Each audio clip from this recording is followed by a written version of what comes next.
Assalamualaikum warahmatullahi wabarakatuh.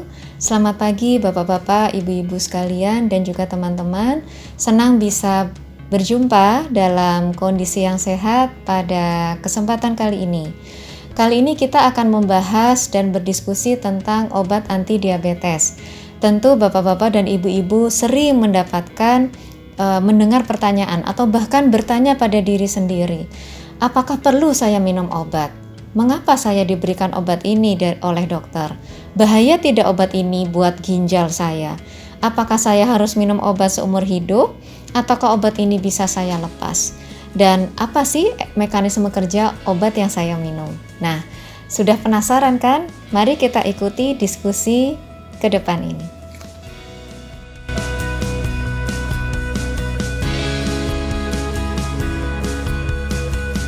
Ya, jadi tadi kita sudah membahas ya sebelumnya bahwa obat anti diabetes oral itu jenisnya cukup bermacam-macam ya. Jadi untuk cara mengaturnya, setelah pasien memahami apa kandungannya, bagaimana cara minumnya dan berapa dosisnya, maka kita bisa mengatur obat-obat itu sebaiknya diminum di pagi, di siang, di malam, sebelum atau sesudah makan. Kita ambil contoh misalnya ya, beberapa jenis obat diabetes. Yang pertama yang paling sering digunakan adalah metformin. Ini adalah biguanid ya. Obat ini sebenarnya boleh diminum sebelum maupun sesudah makan. Karena sebenarnya obat ini itu ada sedikit efek samping ke saluran cerna, sehingga apabila diminum sebelum makan pada beberapa pasien kadang menimbulkan gejala tidak nyaman di perut ya. Jadi boleh dikonsumsi sesudah makan. Beda halnya dengan obat sulfonylurea. Seperti tadi kita bahas ada glimepiride, ada glibenclamid, ada glycuidone ya, ada glyclacid. Nah, obat ini karena memang dia fungsinya meningkatkan produksi insulin untuk mencegah peningkatan gula darah karena makanan yang masuk, maka harus diminum sebelum makan. Ya, beda banget sama yang metformin tadi yang boleh diminum sesudah makan. Kalau sulfonylurea yang terdiri dari obat-obat tadi yang baru kita sebut itu minumnya 15-30 menit sebelum makan. Nah, ada juga obat yang diminum di suapan pertama makan, yaitu namanya akarbos ya. Akarbos itu memang mekanisme kerjanya dia menghambat memperlama proses penyerapan karbohidrat dari asupan makanan kita. Jadi kalau dia dimakan tidak bersamaan dengan makanan, maka tidak akan efektif.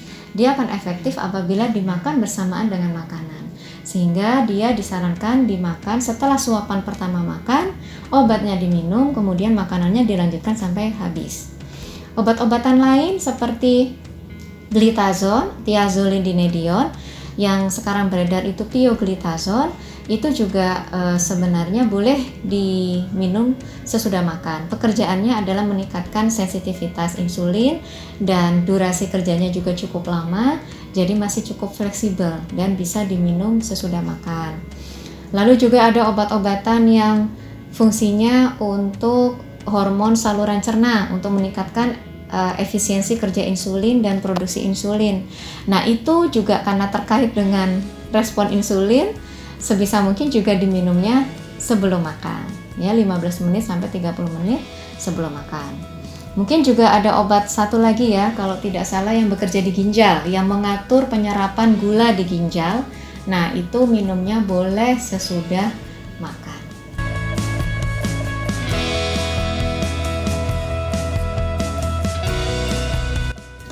Ya, jadi pada saat seorang dokter sudah memetakan bahwa pasien ini menderita diabetes, maka dokter itu biasanya memetakan ini diabetesnya awal, diabetesnya sudah di pertengahan atau sudah lanjut.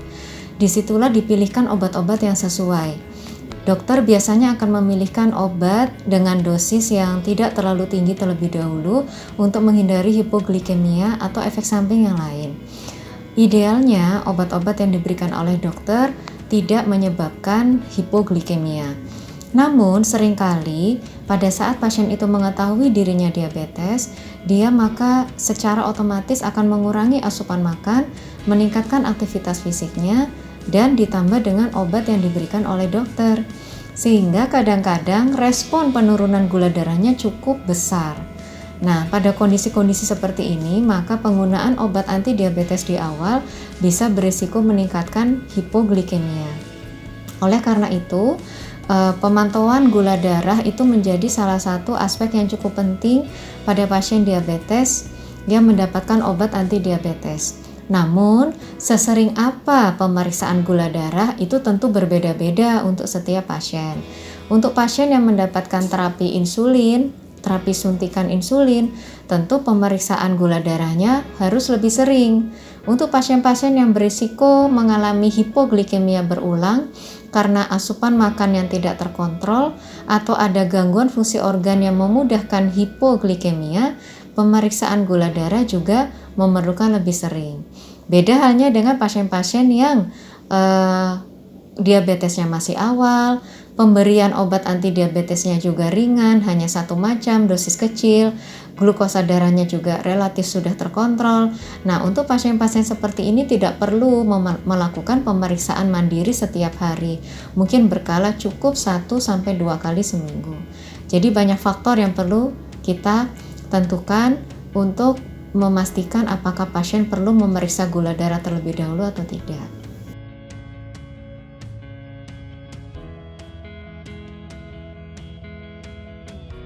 Ya, jadi setiap obat meskipun dia memiliki efek yang cukup aman untuk kondisi penyakit pasien, tetap harus ada efek yang diperhatikan atau efek samping yang diperhatikan. Nah, sebagai contoh, kalau obat anti diabetes itu kan memang tujuannya menurunkan gula darah, ya. Jadi efek sampingnya bila dosisnya terlalu besar atau pada saat minum obat ini pasien tidak disertai dengan asupan makan yang cukup, maka akan ada resiko penurunan gula darah yang terlalu banyak atau yang kita sebut dengan hipoglikemia. Ini juga termasuk efek samping. Nah, efek samping di luar mekanisme kerja obat diantaranya adalah efek yang terkait dengan saluran cerna misal. Ada beberapa pengobatan diabetes yang memang efeknya itu juga meningkatkan rasa kenyang, menghambat rasa lapar. Nah, obat-obat seperti ini pada orang-orang yang sensitif tentu akan memudahkan timbulnya rasa kembung, mual, ya, dan tidak nafsu makan. Jadi, tiap obat memiliki efek samping di luar hipoglikemia itu sendiri dan itu wajib dipahami oleh pasien agar bisa dikenali dan bisa dilaporkan ke dokter pada saat kontrol. Pada saat mendapatkan laporan dari pasien, dokter bisa akan menentukan apakah obat ini perlu dikurangi dosisnya atau bahkan perlu diganti ke jenis obat yang lain. Bapak-bapak, ibu-ibu, dan teman-teman, cukup seru ya pertanyaan-pertanyaan yang dilontarkan, juga diskusi-diskusi yang sudah kita sampaikan. Jangan pergi dulu, kita masih ada diskusi-diskusi yang lain setelah ini.